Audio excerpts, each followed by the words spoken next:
தன்னுடைய கூட்டணி கட்சிகளை தன்னுடைய சாட்டையின் நுனியில ரொம்ப அடிமைத்தனமாகவே வச்சிருக்கு. உதாரணத்துக்கு காங்கிரஸை சொல்லலாம். காங்கிரசினுடைய கொள்கை தலைவர்களையும் சரி, கொள்கைகளையும் சரி, அதற்கு முன்னால் இருந்த பெருந்தலைவர்களையும் சரி, காங்கிரஸை தமிழக அரசியல் கட்சிகள் எப்படி பாக்குறாங்கன்னா, மத்தியில காங்கிரஸ் வந்தா அங்க ஏதாவது ஒரு இலாக்கா நமக்கு வேணுங்கிற ஒரு விஷயத்துக்காக தான் காங்கிரஸ் ஒரு பகடக்காயை பயன்படுத்துறாங்களே ஒழிய பிற கட்சிகளை விழுங்கக்கூடிய மிகப்பெரிய ஒரு ஆக்டோபஸாக இங்க செயல்படுகிறது. இவங்க எல்லாரும் சொல்றாங்க பிஜேபி தான் மற்ற கட்சியை விழுங்கிட்டு எல்லா இடத்துலயும் ஆட்சியில் அமர்ந்தது. ஆனா அது கிடையாது. இங்க ரியாலிட்டி என்னன்னா, திமுக தான் மக்கள் நீதி மையம் என்ற கட்சியையும் விடுதலை சிறுத்தைகள் என்ற கட்சியையும் இந்த 100 கோடி சம்பாதிக்கிறார். இந்த நாட்டை சுரண்டி தான் சம்பாதிக்கிறார். எப்படி சம்பாதிக்கிறாரு? ஷூட்டிங்னு போறாரு, பிளாக்ல டிக்கெட் விற்கிறாரு, ரசிகர் மன்ற ஷோ விற்கிறாரு, புரியுதுங்களா? இது எல்லாமே பண்றாரு. இது பண்ணும்பொழுது இந்த நாட்டோட வளங்களை பயன்படுத்தி தானே அதெல்லாம் பண்றீங்க. இந்த நாட்டில இருந்து உற்பத்தி ஆகிற மின்சாரத்தை பயன்படுத்தி தானே பண்றீங்க. மக்களின் தலைவன் கிடையாது நீங்கள், பிணநாயகன் நீங்கள், ஒரு வரி முறைகேடு செய்த முறைகேட்டு பேர்வழி. ஒரு வழக்கறிஞரனுடைய முதல் கடமை என்னன்னா, எந்த பிரச்சனையா இருந்தாலும் கோர்ட்ல தான் பார்க்கணுங்கிறது. ஆனால் வன்முறையை கையாளலாம் என்ற திட்டம் தீட்டியது இதுவே முதல் முறை.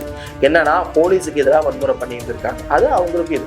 ஆனா இது வழக்கறிஞர்ங்கிற போர்வையில பல பொறுக்கிகளை பயன்படுத்தி அர்ஜுன் சம்பத்தின் மீது முற்றுகை போராட்டமும் அர்ஜுன் சம்பத் உள்ளே வரக்கூடாது என்று அவர்கள் பரப்புகிறார்கள். TNews24 டிஜிட்டல் நேயர்களுக்கு வணக்கம். இன்று நேர்காணலில் நம்முடைய இணைந்திருப்பவர் இந்து மக்கள் கட்சி இளைஞரணி மாநில தலைவர் ஓம்கார் பாலாஜி அவர்கள். வணக்கம் சார். TNews24 டிஜிட்டல் நேயர்களுக்கு வணக்கம். எப்படி சார் இருக்கீங்க? ரொம்ப நல்லா இருக்கேன். சமீபத்து தமிழகத்துல சட்டமன்ற தேர்தல் நடக்க இருக்கிறது. களம் வந்துட்டு விறுவிறுப்பா சென்றக்கூடிய இந்த நேரத்துல ஆளும் கட்சியான திமுக கூட்டணியில பல சலசலப்புகள் நீடிச்சிட்டு இருக்குது. பொது வெளியில சாதாரணமா தெரிகிறது. எப்படி இந்த தேர்தலை திமுக சமாளிக்க இருக்கிறது சார்? சலசலப்புனா எந்த கட்சிகளுக்குள்ள சொல்றீங்க? காங்கிரஸ் கட்சி ஒரு பக்கம் பாத்தீங்கன்னா தொகுதி பங்கெடுத்து தொடர்பான பேச்சுவார்த்தையில முழுமையா திருப்தி அடையல அப்படின்னு சொல்றாங்க. ஒரு பக்கம் பிசிகாவில் வந்து பாத்தீங்கன்னா ராமதாஸ் அவர்களின் பாமக வந்துச்சு அப்படின்னா நாங்க இருக்க மாட்டோம் அப்படின்னு சொல்லி பரபரப்பான தகவலாம் வெளியிடுறாரு. எப்படி சந்திக்க இருக்கிறாங்க சார்? இப்போ திமுகவுடைய கூட்டணியில எந்த குழப்பமும் இருக்கிற மாதிரி தெரியல. நம்ம உண்மையை வந்து அதனுடைய முகத்துக்கு நேராக நாம பார்க்க வேண்டிய தேவை இருக்குது. திமுக தன்னுடைய கூட்டணி கட்சிகளை தன்னுடைய சாட்டையின் நுனியில ரொம்ப அடிமைத்தனமாவே வச்சிருக்கு. உதாரணத்துக்கு காங்கிரஸை சொல்லலாம். காங்கிரசினுடைய கொள்கை தலைவர்களையும் சரி, கொள்கைகளையும் சரி, அதற்கு முன்னால் இருந்த பெருந்தலைவர்களையும் சரி, என்னதான் திமுக தன்னுடைய திரைப்படங்கள்லயும் தன்னுடைய விமர்சனங்கள்லயும் தன்னுடைய அடிமை யூடியூப் சேனல்கள்லயும் ரொம்ப அதிகப்படியான விமர்சனத்தை காங்கிரஸ் தலைவர்கள் மீதும் காங்கிரசின் கொள்கையின் மீது வைத்தாலும் காங்கிரஸ் பேசாம அந்த சைடு பேசாம இருக்க வேண்டிய சூழ்நிலை தான் இருக்குது. உதாரணத்துக்கு காமராஜர் விமர்சனம் பண்ணும் பொழுது செல்வ பெருந்தகையார்கள் இருக்கட்டும், அல்லது அந்த பிற காங்கிரஸ் தலைவர்கள் என்னதான் கொந்தளிச்சாலும் அதுக்கு எதுவும் பண்ண முடியாது. அதே மாதிரி பாத்தீங்கன்னா, இப்போ பராசக்தி படம் எடுத்தப்போ இந்திரா காந்தியை பத்தி பேசுறதா இருக்கட்டும், அதுக்கு முன்னாடி ராஜீவ் கொலையாளிகளை ஆரத்தளவி வரவேற்ற போது அமைதியா இருக்க வேண்டிய சூழ்நிலை. இந்த எல்லா சூழ்நிலையும் பாத்தீங்கன்னா காங்கிரஸ்க்கு வேற வழி இல்லை. தன்மானத்தை எதிர்ப்பு தெரிவிச்சாங்களா? பராசக்தி படத்துக்கே வந்து எதிர்ப்பு தெரிவிச்செல்லாம் பார்க்க முடியுது. ஏன்னா தன்மானத்தை இழக்கக்கூடிய இடத்துல காங்கிரஸ் இப்ப இருக்காங்க அப்படிங்கறத உண்மை. ஏன்னா 40 எம்பிங்கிறது ஒரு சாதாரண சப்போர்ட் கிடையாது காங்கிரஸ்க்கு. அவங்களுக்கு தமிழ்நாட்டுல காங்கிரஸ்ங்கிறது ஒரு தனி பெருங்கட்சியாக உருவாக வேண்டும் என்பது மத்திய காங்கிரஸின் அந்த ஒரு சிந்தனையா நமக்கு தெரியல. அவங்களுக்கு தேவை இங்க காங்கிரஸ், ஸ்டேட் காங்கிரஸ், தமிழ்நாடு மாநில காங்கிரஸ் வந்து ஒரு வரவேற்பு கமிட்டியா தான் இருக்கணும்னு நமக்கு தெரியும். இதுக்கு முன்னாடி பிஜேபியோ, அதாவது நான் சொல்றது வந்து திமுகவில் உள்ள இருக்கக்கூடிய பிற சின்ன சின்ன கூட்டணி கட்சிகள் இருக்கு இல்லைங்களா, அது விசிகாவா இருக்கலாம், கம்யூனிஸ்ட் சிபிஐஎம்மா இருக்கலாம், இல்ல கொங்கு நாடு மக்கள் கட்சியா இருக்கலாம். இந்த மாதிரி இருக்கக்கூடிய மற்ற கட்சிகள் கூட பெரிய அளவுல மாநாடுங்கிற மாதிரி விஷயங்களோ போராட்டம்ங்கிற மாதிரி விஷயங்களோ கையில் எடுத்து பெருங்கூட்டத்தை காமிக்கக்கூடிய வாடிக்கையை நம்ம பார்க்கிறோம். ஆனா காங்கிரஸ் ஒரு நாளும் கூட அவங்களுடைய சொந்த பலத்தை மக்களிடையே காட்டுவதற்கு தயங்குகிறார்கள், அல்லது அந்த திசையில எந்த ஒரு முயற்சியும் இதுவரைக்கும் காங்கிரஸ் இறங்கினதே கிடையாது. எதனாலனா காங்கிரஸுக்கு தேவைங்கிறது, காங்கிரஸை தமிழக அரசியல் கட்சிகள் எப்படி பாக்குறாங்கன்னா, மத்தியில காங்கிரஸ் வந்தா அங்க ஏதாவது ஒரு இலாக்கா நமக்கு வேணுங்கிற ஒரு விஷயத்துக்காக தான் காங்கிரஸ் ஒரு பகடக்காயை பயன்படுத்துறாங்களே ஒழிய, காங்கிரஸுக்குன்னு தனியா ஒரு வாக்கு வங்கி இங்க உருவாகணுங்கிறது எந்த ஒரு மாநில கட்சிகளுக்கோ இல்ல காங்கிரஸுக்கே அந்த ஒரு எண்ணம் இருப்பதாக நமக்கு தெரியவில்லை. கண்டிப்பா காங்கிரஸ் வந்து தாவேகாவிடம் செல்வதற்கு எந்தவித வழியும் இல்லை. எதனாலனா, அவங்களுக்கு மத்தியில திமுக வழங்கக்கூடிய பெரும்பலத்தை இழந்துவிட்டு காங்கிரஸ் இங்கே தனியாக தமிழ்நாட்டில் மட்டும் வெற்றியை காண்பதற்குண்டான முயற்சியில காங்கிரஸ் வந்து இருப்பதாக எனக்கு தெரியவில்லை. காங்கிரஸ்க்கு இப்ப முழு முதல் கடமை என்னன்னா, ராகுல் காந்தியை காப்பாற்றணும். ராகுல் காந்தியை காப்பாற்றுவதை விட காங்கிரஸை இழந்து கூட ராகுல் காந்தியை மட்டும் காப்பாற்றுவாங்களே ஒழிய, காங்கிரஸ் வந்து ஒரு பெருந்தன்மையா, காங்கிரஸ் வந்து ஒரு சுயமரியாதையோட இருக்கணுங்கிறது அவங்களுடைய விஷயம் கிடையாது. என்னதான் கொள்கையில முரண்பாடு இருந்தாலும், திமுக என்னதான் அவங்கள வந்து கொட்டினாலும் அவங்க அமைதியா இருக்க வேண்டிய சூழல்ல இப்ப காங்கிரஸ் இருக்காங்க. யார் யாருக்கு எந்த விதமான மரியாதையை கொடுக்க வேண்டுமோ அந்த மரியாதையை கொடுத்து திமுக வச்சிருப்பாங்கன்னு நினைச்சா அது கிடையாது. ஏன்னா இப்ப விசிகாக்கு அவங்க என்ன சொல்றாங்களோ அதை கேட்டுட்டு அமைதியா இருக்கணும். என்னதான் தலித் மக்களுக்கு பெரிய பிரச்சனை நடந்தாலும் அவங்க அதை கேட்டுட்டு கம்முன்னு தான் இருக்கணும். என்னதான் தொழிலாளர்களுக்கு ஏகப்பட்ட பிரச்சனை ஆனாலும், நான் சொல்றது அரசு நிறுவனங்கள்லயும் சரி வெளியிலயும் சரி, உங்களுக்கு தெரியும் துப்புரவு தொழிலாளர்கள் பிரச்சனை தெரியும், அரசு ஆசிரியர்கள் பிரச்சனை தெரியும், அரசு மருத்துவர்கள் செவிலியர்கள் பிரச்சனை தெரியும், இந்த மாதிரி ஏகப்பட்ட டாஸ்மாக் ஊழியர்கள் பிரச்சனை தெரியும். இந்த மாதிரி ஏகப்பட்ட அரசு நிறுவனங்கள்லயே தொழிலாளர்கள் ரீதியான பிரச்சனை இருந்தாலும் இவங்க வந்து கம்யூனிஸ்ட் பார்ட்டி ஆஃப் இந்தியா வந்து அதுல இங்க தலையிடுறது கிடையாது. இது ஒரு வகையில இருக்க, இன்னொரு கட்சியான நம்மளுடைய கொங்கு சார்ந்த கட்சிகளும் சரி இல்ல வேல்முருகனும் சரி, இவங்க எல்லாருமே தன்மானத்தை பார்த்தாங்கன்னா இப்ப அவங்க இழக்க வேண்டிய சூழ்நிலை, அவங்க வந்து ஒரு மிகப்பெரிய ஒரு அதிகாரத்தை இழக்க வேண்டிய சூழ்நிலையில இருக்காங்க.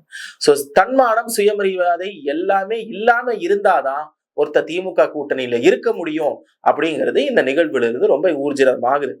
திமுக பிற கட்சிகளை விழுங்கக்கூடிய மிகப்பெரிய ஒரு ஆக்டோபஸாக இங்க செயல்படுகிறது. இவங்க எல்லாரும் சொல்றாங்க பிஜேபி தான் மத்த கட்சியை விழுங்கிட்டு எல்லா இடத்துலயும் ஆட்சியில அமருதுன்னு. ஆனா அது கிடையாது. இங்க ரியாலிட்டி என்னன்னா, திமுக தான் மக்கள் நீதி மையம் என்ற கட்சியையும் விடுதலை சிறுத்தைகள் என்ற கட்சியையும் இப்ப வந்து ஒரு பாதி அதிமுகவே திமுக கூட தான் இருக்கு. அதிமுக என்ற கட்சியையும் இவர்கள் தான் விழுங்கி கொண்டு தமிழ்நாட்டின் இறை விளங்கும் ஆக்டோபஸாக செயல்படுகிறார்கள் என்பதே உண்மை. ஓகே சார், நான் ஆட்சிக்கு வந்தேன் அப்படின்னா தூய ஆட்சி கொடுப்பேன், ஒரு பைசா கூட எடுக்க மாட்டேன் அப்படின்னு சொல்லி விஜய் அவர்கள் கடந்த மாதம் வரைக்கும் பிரச்சாரத்தை பண்ணிட்டு இருந்தாரு மக்களை சந்திச்சு. அதாவது பாத்தீங்கன்னா இப்ப நீதிமன்றம் அவர் வருமான ஏய்ப்பு செஞ்சிருக்காரு அப்படின்னு உறுதிப்படுத்தியிருக்கு. அபராதம் வந்துட்டு விதிக்கப்பட்டது செல்லும் அப்படின்ற தீர்ப்பும் கொடுத்திருக்கு. எப்படி பாக்குறீங்க சார்? இப்போ வருமான வரித்துறைங்கிறது சுதந்திர இந்தியா இது வரைக்கும் பாத்தீங்கன்னா என்னதான் எதிர்கட்சியினுடைய காழ்ப்புணர்ச்சி இருந்தாலும் வருமான வரித்துறையினுடைய அந்த சட்ட விதிமுறைகள் எப்படி இருக்குன்னா, ஏன்னா நீங்க அதுல ஒரு முக்கியமான ஆவணமாக, முக்கியமான ஒரு ஒரு ஒரு ஒரு கோப்பாக உங்ககிட்ட ஒரு வரி ஏய்ப்பு செஞ்சிருக்கீங்க அப்படிங்கிற ஒரு ஆவணம் இருந்தால் மட்டும்தான் உங்கள் வீடுகளின் கதவுகளை அவர்கள் தட்ட முடியும். இதுதான் எழுதப்படாத சட்டம். இதை வச்சுட்டு நம்ம வந்து சென்சார்ல பண்ற மாதிரியோ, இப்ப நம்ம சந்தேகிக்கிறாங்க எல்லாருமே, சென்சார்ல இவங்க வந்து எங்க படத்துக்கு சர்டிபிகேட் கொடுக்கல, இவங்க எங்களுக்கு தியேட்டர் கொடுக்கல, இல்ல எங்களுக்கு இவங்க டெண்டர் கொடுக்கல, அந்த மாதிரி கிடையாது. வருமான வரித்துறை என்பது எந்தவித அரசியல் கட்சிகளின் வருமான வரித்துறை மட்டும் கிடையாது. எலெக்ஷன் கமிஷன் ஆஃப் இந்தியா, வருமான வரித்துறை, இதெல்லாம் பாத்தீங்கன்னா எளிதில் அவ்வளவு சீக்கிரமா அதிகாரத்தை பாய்ச்ச முடியாது யாருனாலையும். நீதிமன்றமும் அப்படித்தான். இப்போ வரி ஏய்ப்பு என்ன 1.5 கோடி, அந்த 1.5 கோடிங்கிறது விஜய் வந்து சர்வசாதாரணமா ஒரு 4 கண்ட்ரிக்கு கால் ஷீட் கொடுத்து போயிட்டு வந்தாருன்னா அவருடைய பிரைவேட் ஜெட்னுடைய செலவு. இந்த ஒரு சாதாரண டீ குடிக்கிற செலவை விஜய் வந்து கட்ட முடியலன்னா அவர் எதற்காக இப்படி வந்து எளியவர்களின் அரசியல் பேசணும்? ஏன்னா ஒரு முக்கியமான விமர்சனம் என்ன வைக்கிறாங்கன்னா, இவங்க விஜயும் சரி இல்ல மத்த யாரெல்லாம் மோடிக்கு எதிராக பேசுறாங்களோ, யாரெல்லாம் இந்த ஆளும் பாஜகவுக்கு எதிராக பேசுறாங்களோ, அவங்க எல்லாரும் என்ன நினைக்கிறாங்கன்னா, என்ன குற்றச்சாட்டை முன்வைக்கிறாங்கன்னா, இப்போ இவங்க எல்லாருமே ஏழை மக்களின் மீதுதான் வரி சுமையை செலுத்துகிறார்கள். பணக்காரர்களும் கார்ப்பரேட் நிறுவனங்களும் இன்றைக்குமே வந்து இவர்களுடைய வரியில் பாதிக்கப்படுவதில்லை என்பதே அவர்களுடைய முக்கியமான வாதமாக இருந்து வந்திருக்கிறது. இந்த அடிப்படையில பார்த்தோம்னா விஜய்ங்கிறதே ஒரு கார்ப்பரேட் நிறுவனம் தான். நிறுவனமாக பதியப்படலைனாலும் விஜய்ங்கிற சொல், விஜய்ங்கிற கேரக்டரே ஒரு கார்ப்பரேட் நிறுவனம் எவ்வளவு சம்பாதிக்கிறதோ அந்த அளவு இணைக்கு அவர் சம்பாதித்துக் கொண்டிருக்கிறார். ஒரு படத்துக்கு 150 கோடி 100 கோடி அந்த மாதிரி. இந்த 100 கோடி சம்பாதிக்கிறார். இந்த நாட்டை சுரண்டிதான் சம்பாதிக்கிறார். எப்படி சம்பாதிக்கிறாரு? ஷூட்டிங்னு போறாரு, பிளாக்ல டிக்கெட் விற்கிறாரு, ரசிகர் மன்ற ஷோ விற்கிறாரு, புரியுதுங்களா? இது எல்லாமே பண்றாரு. இது பண்ணும் பொழுது இந்த நாட்டோட வளங்களை பயன்படுத்தி தானே அதெல்லாம் பண்றீங்க. இந்த நாட்டுல இருந்து உற்பத்தி ஆகிற மின்சாரத்தை பயன்படுத்தி தானே பண்றீங்க. இந்த நாட்டுல இருக்கக்கூடிய அழகிய பிரதேசங்கள்ல போய் தானே வந்து படம் எடுக்கிறீங்க. இந்த நாட்டை பயன்படுத்தும் போது இந்த நாட்டுக்கு வரி கட்டுறதுக்கு உங்களுக்கு என்ன கேடுங்கிறேன். அப்படி இருக்கும் பொழுது இந்த 1 கோடிங்கிற ஒரு சின்ன அமௌண்ட் உங்களுக்கு, அது ஒரு சின்ன ஒரு ஒரு பகுதி கூட இல்லை.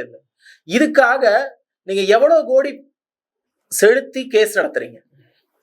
இப்ப நீங்க வந்து சுப்ரீம் கோர்ட் வரைக்கும் போறீங்க. இன்னைக்கு எந்த கேஸா இருந்தாலும் சுப்ரீம் கோர்ட் வரைக்கும் விஜய் தரப்பினர் போறாங்க. இப்ப அடுத்து இவங்க சுப்ரீம் கோர்ட்டுக்கு தான் போகணும். சுப்ரீம் கோர்ட்டுக்கு போனா விஜய் ஒன்னும் சாதாரண வக்கீல் வைக்க போறது இல்ல.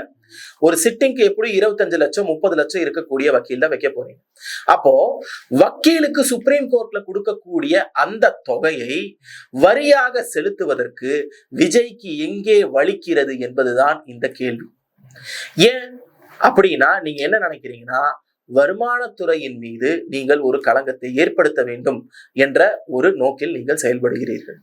இன்னைக்கு இருக்கக்கூடிய இந்திய இளைஞர்களின் மத்தியில் இந்த அரசியலில், இந்த வாக்கு அரசியலில் நம்பிக்கை இல்லாமல் போனது எதனால் என்றால், நம்ம இந்த ஓட்டிங் சிஸ்டம் இருக்கு இல்லைங்களா, இந்த வாக்குப்பதிவு சிஸ்டம் மேல நம்ம நிறைய பொய்களையும் அரசியல் காரணங்களுக்காக நாம் கட்டமைத்த காரணத்தினால்தான் இன்றைய இளைஞர்களுக்கு வாக்குப்பதிவின் மீதும் வாக்கு எண்ணிக்கையின் மீதும் நம்பிக்கை இல்லாமல் பலர் வாக்குச்சாவடிகளின் முன் ஒதுங்காத சூழ்நிலை இன்று உருவாகியுள்ளது.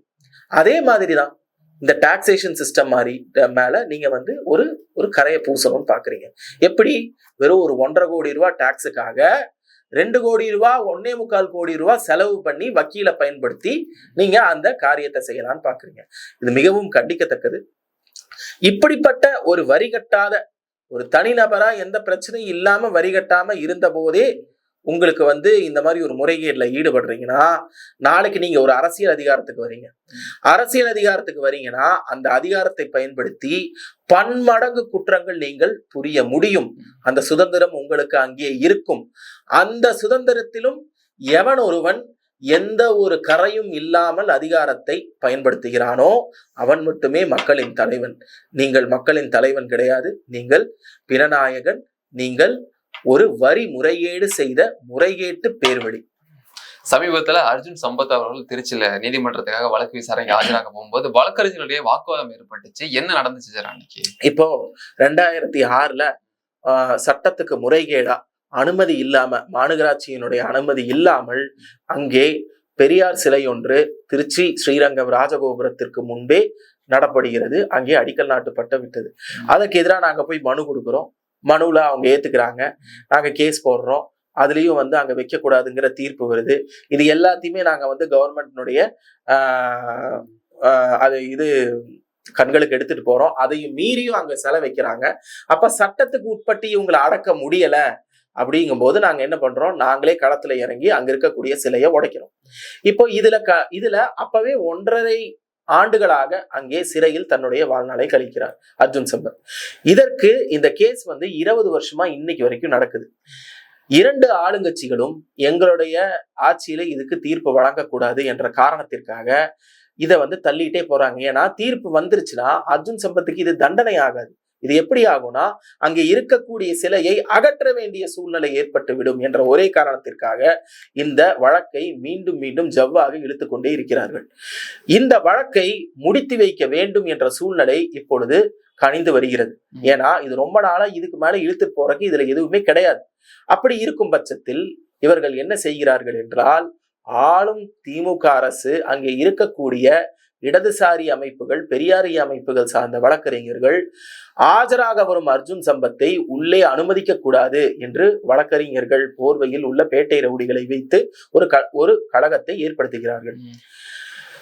வரலாற்றிலேயே முதல் முறையாக வழக்கறிஞர்கள் பலர் சேர்ந்து ஒரு நீதிமன்றத்திற்கு உள்ளே ஆஜராக வரும் அவரை உள்ளே அனுமதிக்க கூடாது என்று போராடுவது இதுவே முதல் முறை. ஏன்னா ஒரு வழக்கறிஞரினுடைய முதல் கடமை என்னன்னா, எந்த பிரச்சனையா இருந்தாலும் கோர்ட்ல தான் பார்க்கணுங்கிறது.